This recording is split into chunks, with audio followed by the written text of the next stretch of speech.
विद्यार्थी मित्रांनो, याच्या आधीच्या व्हिडिओ लेक्चरमध्ये मॅट्रिसेसची लेक्चर सिरीज आपली चालू आहे आणि याच्या आधीच्या व्हिडिओ लेक्चरमध्ये आपण मॅट्रिसेसमध्ये जर एखादा अननोन दिला असेल, म्हणजे सपोज 4च्या जागेवर x किंवा y वगैरे असे अननोन मॅट्रिक्समधले जे एलिमेंट्स आहेत त्यामध्ये असतील तर ते कसे फाइंड करायचे हे मागच्या व्हिडिओ लेक्चरमध्ये आपण बघितलं. या व्हिडिओ लेक्चरमध्ये आपल्याला असा एखादा अननोन मॅट्रिक्सच फाइंड करायचा असेल तर तो कसा फाइंड करायचा हे या व्हिडिओ लेक्चरमध्ये बघायचं आहे. तर बघा, असा प्रॉब्लेम आहे, find matrix X such that, आणि हे असं इक्वेशन दिलेलं आहे. ह्याच्यामध्ये हा एक्स मॅट्रिक्स जो आहे तो आपल्याला फाइंड करायचा आहे. तर हे इक्वेशन आहे असं आता सोडवूया आपण. ॲरिथमेटिक ऑपरेशन्स करायचे आहेत फक्त, सिम्पल प्रॉब्लेम आहे. 4 5 -3 6 प्लस एक्स आपल्याला फाइंड करायचं आहे इज इक्वल टू आहे समोरचा मॅट्रिक्स 10 -1 0 आणि -6. आता हे एक्स इथंच ठेवायचं आणि हा मॅट्रिक्स इकडे आल्यावर काय होईल, मायनस होईल. म्हणजे एक्स इज इक्वल टू काय होईल, 10 -1 0 -6 आणि मायनस हा मॅट्रिक्स 4 5 -3 आणि 6. तर फक्त सबस्ट्रॅक्शन करायचे आहे सिम्पल. आणि सबस्ट्रॅक्शन कसं करायचं आपल्याला माहीत आहे. यातून सरळ इकडचा तो सेम एलिमेंट मायनस करायचा. म्हणजे 10 - 4 किती येणार, 6. -1 -5 -1 -5 काय येणार, -6. 0 -3 म्हणजे 0 + 3 येणार. -6 -6 म्हणजे -12 झालं एक्स मॅट्रिक्स. हेच आन्सर आहे. बघा, असा दुसरा प्रॉब्लेम आहे. If A is equal to 2/2 matrix दिलेला आहे, बी इज इक्वल टू एक 2/2 मॅट्रिक्स दिलेला आहे आणि find the matrix X such that 2a + x is equal to 3b. असं इक्वेशन दिलं आहे, यातनं एक्स फाइंड करायचे आपल्याला. मग हे इक्वेशन आहे असं आपण घेऊया सोल्युशनमध्ये. 2a + x is equal to 3b. आता 2 तसंच एच्या जागेवर ए मॅट्रिक्स लिहा, 2 -1 4 आणि 3 प्लस एक्स आपल्याला फाइंड करायचे आहे असं ठेवा इज इक्वल टू 3 तसंच, आणि बी मॅट्रिक्स आहे 3 -2 -1 आणि 4. आता जे कॉन्स्टंट आहेत त्यांना आतमध्ये मल्टिप्लाय करून घ्या पहिल्यांदा. तर 2 ना आतमध्ये प्रत्येक एलिमेंटला मल्टिप्लाय करायचं. 2 × 2 4, 2 × -1 -2, 2 × 4 8, 2 × 3 6 प्लस एक्स तसंच इज इक्वल टू 3 ना आतमध्ये मल्टिप्लाय करा. 3 × 3 9, 3 × -2 -6, 3 × -1 -3 आणि 3 × 4 12. ओके, फक्त कॉन्स्टंट ना आतमध्ये मल्टिप्लाय केलं. आता आपल्याला एक्स पाहिजे. मग हा मॅट्रिक्स इकडं प्लस आहे, इकडं आला की तो या मॅट्रिक्समधून मायनस होईल. मग एक्स इज इक्वल टू काय येईल, हा मॅट्रिक्स पहिल्यांदा 9 -6 -3 12 आणि मायनस हा मॅट्रिक्स म्हणजे 4 -2 8 आणि 6. मायनस करा. 9 - 4 5 -6 -2 म्हणजे -6 + 2 होणार, म्हणजे किती येणार, -4. सरळ कॅल्शियममध्ये टाका. -3 -8 किती येणार, -11 आणि 12 - 6 येणार. हा आहे एक्स मॅट्रिक्स. हेच आन्सर आहे. ओके मित्रांनो, पुढचा प्रॉब्लेम असा आहे, फाइंड ए इफ 2a + 3 × एक मॅट्रिक्स दिलेला आहे 2/2 मॅट्रिक्स आणि इज इक्वल टू एक 2/2 मॅट्रिक्स दिलेला आहे आणि यामध्ये ए अननोन आहे ते आपल्याला फाइंड करायचं आहे. हे ए पण काय असणार आहे, एक मॅट्रिक्स असणार आहे. तर हे इक्वेशन आपण सॉल्व्ह करूया.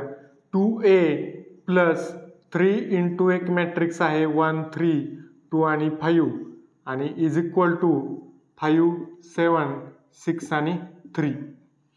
आता 2a तसंच ठेवूया. पहिल्यांदा या कॉन्स्टंटना आतमध्ये मल्टिप्लाय करू. म्हणजे 3 × 1 काय येणार, 3, 3 × 3 9, 3 × 2 6 आणि 3 × 5 15 आणि इज इक्वल टू हा मॅट्रिक्स 5 7 6 आणि 3. आता हे 2a आपल्याला फाइंड करायचं आहे, ए फाइंड करायचे आहे. 2a इथंच ठेवूया आणि या मॅट्रिक्समधून हा मॅट्रिक्स काय होईल, मायनस. म्हणजे पहिल्यांदा हा मॅट्रिक्स 5 7 6 3 आणि मायनस हा मॅट्रिक्स 3 9 6 आणि 15. आता फक्त वजाबाकी करायची आहे. 5 मायनस 3 काय येणार 2, 7 मायनस 9 काय येणार -2, 6 मायनस 6 0, 3 मायनस 15 -12. हे आलं 2a. आपल्याला पाहिजे a इज इक्वल टू काय येणार मग हे 2 इकडं आले काय होईल 1/2 आणि हा मॅट्रिक्स आहे तसाच 2 -2 0 आणि -12. आता एक तर या 2 प्रत्येक एलिमेंटला डिवाइड करा किंवा हे 1/2 आहे तसं ठेवा. हे सुद्धा आन्सर बरोबर आहे. किंवा पुढं जर असं केलं या 2 आतमध्ये प्रत्येक एलिमेंटला डिवाइड करावं लागतं. जसं मल्टिप्लाय असताना प्रत्येक एलिमेंटला आपण मल्टिप्लाय करतो तसं डिवाइड असताना प्रत्येक एलिमेंटला डिवाइड करायचं. म्हणजे कसं तर हे 2 डिवायडेड बाय हे 2, त्यानंतर -2/2, 0/2 आणि -12/2. आता हे किती येतं ते लिहायचं फक्त. 2/2 काय येणार 1, -2/2 काय येणार -1, हे 0/2 0 येणार आणि -12/2 काय येणार -6. हे आन्सर आहे. हे आहे ए मॅट्रिक्स. ओके पुढचा प्रॉब्लेम असा आहे. ए मॅट्रिक्स दिलेला आहे 2/2 मॅट्रिक्स, बी मॅट्रिक्स दिलेला आहे 2/2 मॅट्रिक्स, आय मॅट्रिक्स एक दिलेला आहे आयडेंटिटी मॅट्रिक्स किंवा त्याला युनिट मॅट्रिक्स म्हणायचं म्हणजे 1 0 0 1, तो पण ऑर्डर 2चा दिलेला आहे. आणि असं एक इक्वेशन दिलं आहे. या इक्वेशनमधलं एक्स मॅट्रिक्स आपल्याला फाइंड करायचं. मग इक्वेशन आहे असं घेऊया आणि ते सॉल्व करू. 2x प्लस आहे 3a मायनस 4b आणि इज इक्वल टू आहे आय. आता याच्याप्रमाणे मॅट्रिक्स लिहून घेऊया. 2x आपल्याला फाइंड करायचे प्लस 3 कॉन्स्टंट आहे आणि इंटू त्याला ए मॅट्रिक्स 3 -1 2 आणि 4, त्यानंतर -4 कॉन्स्टंट आहे आणि त्याला इंटू बी मॅट्रिक्स 1 2 -3 आणि 0 आणि इज इक्वल टू हा आय मॅट्रिक्स म्हणजे काय युनिट मॅट्रिक्स ऑफ ऑर्डर 2 म्हणजे 1 0 0 आणि 1. असं इक्वेशन तयार झालं. यामधलं एक्स आपल्याला फाइंड करायचं.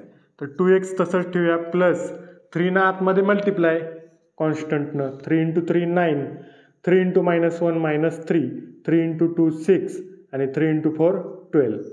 त्यानंतर मायनस या 4 ना आतमध्ये मल्टिप्लाय करा 4 × 1 4, 4 × 2 6 8, त्यानंतर 4 × -3 -12 आणि 4 × 0 0 आणि इज इक्वल टू हा युनिट मॅट्रिक्स आहे तसा 1 0 0 1. आता पहिल्यांदा हे मायनस करून घ्या. बघा 2x आपल्याला फाइंड करायचं आहे. याची सबस्ट्रॅक्शन करून घ्या. 9 - 4 काय येणार 5, -3 -8 काय येणार -11, 6 -12 म्हणजे 6 + 12 18, 12 - 0 12 आणि इज इक्वल टू हा युनिट मॅट्रिक्स 1 0 0 आणि 1. आता आपल्याला पाहिजे 2x इथंच ठेवूया आणि हा मॅट्रिक्स इकडं मायनस होईल म्हणजे 2x is equal to unit matrix 1 0 0 1 आणि मायनस हा मॅट्रिक्स 5 -11 18 आणि 12. आता फक्त सबस्ट्रॅक्शन करा. किती येते 1 - 5 काय येणार -4, 0 - -11 म्हणजे 0 + 11 +11, 0 - 18 -18 आणि 1 - 12 म्हणजे -11. असा मॅट्रिक्स आला. इकडं 2x आहे पण आपल्याला पाहिजे x म्हणजे हे 2 इकडे येऊन डिवाइड होणार म्हणजे 1/2 होणार म्हणजे प्रत्येक एलिमेंटला ते डिवाइड होणार. So x is equal to काय येणार मॅट्रिक्स आहे 1/2 होणार. इकडचं 2 डिवाइड म्हणजे 1/2 आणि मॅट्रिक्स -4 11 आणि -18 -11. हे आन्सर आहे. x आपल्याला फाइंड करायचं होतं. फाइंड x ते आपण इथं फाइंड केलं. मित्रांनो असा पुढचा प्रॉब्लेम आहे. ए मॅट्रिक्स दिलेला आहे 3/3 मॅट्रिक्स, बी मॅट्रिक्स दिलेला आहे 3/3 मॅट्रिक्स आणि सी मॅट्रिक्स एक दिलेला आहे तो पण 3/3 मॅट्रिक्स आहे आणि असं एक इक्वेशन दिलं आहे आणि त्यामधून आपल्याला डी मॅट्रिक्स फाइंड करायचा आहे. यातला डी मॅट्रिक्स फाइंड करायचा. इक्वेशन सॉल्व करूया आपली. आपल्या पद्धतीप्रमाणे 2a minus 3b minus d is equal to c. 2 तसंच ए मॅट्रिक्स एच्या जागेवर लिहा 1 3 2 मायनस 1 2 0 आणि 4 0 3. त्यानंतर मायनस 3 बी मॅट्रिक्स 1 0 0 1 2 0 आणि 1 0 3. त्यानंतर मायनस डी तसाच तो आपल्याला फाइंड करायचा आणि is equal to C matrix म्हणजे 2 1 2 2 2 1 आणि 1 2 2. ओके, पहिल्यांदा हे कॉन्स्टंट आहे त्यांना आतमध्ये मल्टिप्लाय करू आणि त्यांची मायनस करून घेऊ दोन्ही सबस्ट्रॅक्शन. सो 2 ना आतमध्ये मल्टिप्लाय केलं 2 × 1 2 2 × 3 6 2 × 2 4 2 × -1 -2 2 × 2 4 2 × 0 0 2 × 4 8 2 × 0 0 2 × 3 6 मायनस 3 ना आतमध्ये मल्टिप्लाय करा 3 × 1 3 3 × 0 0 3 × 0 0 3 × 1 3 3 × 2 6 3 × 0 0 3 × 1 3 3 × 0 0 3 × 3 9 मायनस डी तसंच इज इक्वल टू हा मॅट्रिक्स तसाच 2 1 2 2 2 1 आणि 1 2 2.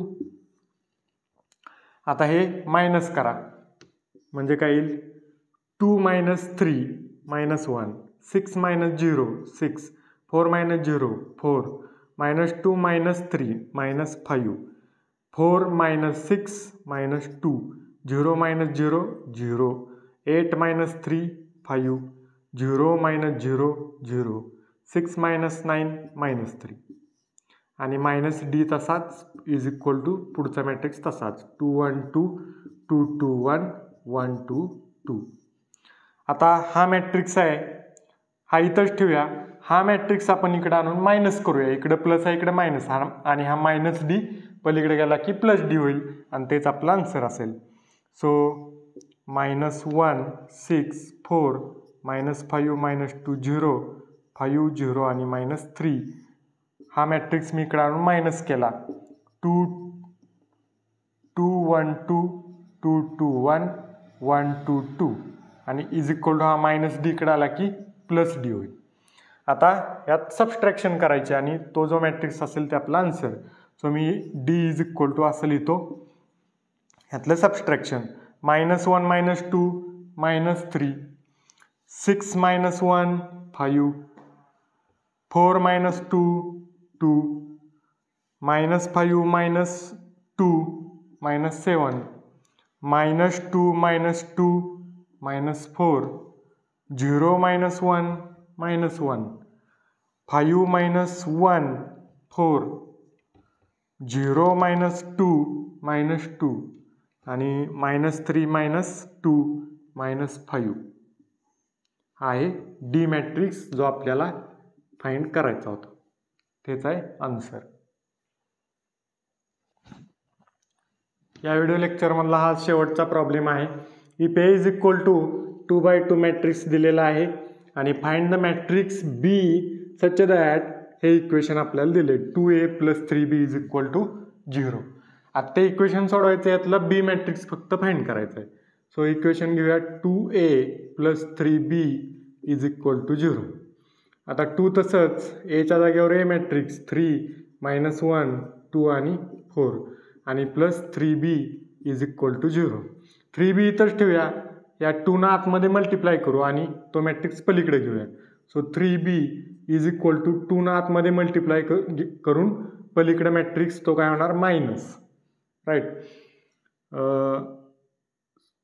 मायनस काय येणार हा प्लस आहे इकडे तिकडे गेल्यावर मायनस होईल. मायनस आणि मॅट्रिक्समध्ये 2 ना आतमध्ये मल्टिप्लाय 2 × 3 6 2 × -1 -2 2 × 2 4 आणि 2 × 4 8 असं येईल. आणि बी इज इक्वल टू काय येणार हे 3 इकडे डिवाइड होईल म्हणजे -1/3 आणि हा मॅट्रिक्स 6 -2 4 आणि 8 हे आन्सर असणार. किंवा 3 प्रत्येकाला आतमध्ये मल्टिप्लाय करा किंवा -3 आतमध्ये प्रत्येकाला डिवाइड करा डिवाइड म्हणजे या बीचं आन्सर येईल किंवा आहे असं ठेवलं तरी चालतं. सो या व्हिडिओ लेक्चरमध्ये आपण काही अननोन मॅट्रिक्स आपण कसे फाइंड करायचे इक्वेशनमधून एखाद्या, ते आपण या व्हिडिओ लेक्चरमध्ये शिकलो. पुढील व्हिडिओ लेक्चरमध्ये आता आपल्याला मॅट्रिक्स मल्टिप्लिकेशन शिकायचं आहे. तर भेटूया पुढील व्हिडिओ लेक्चरमध्ये. थँक्यू.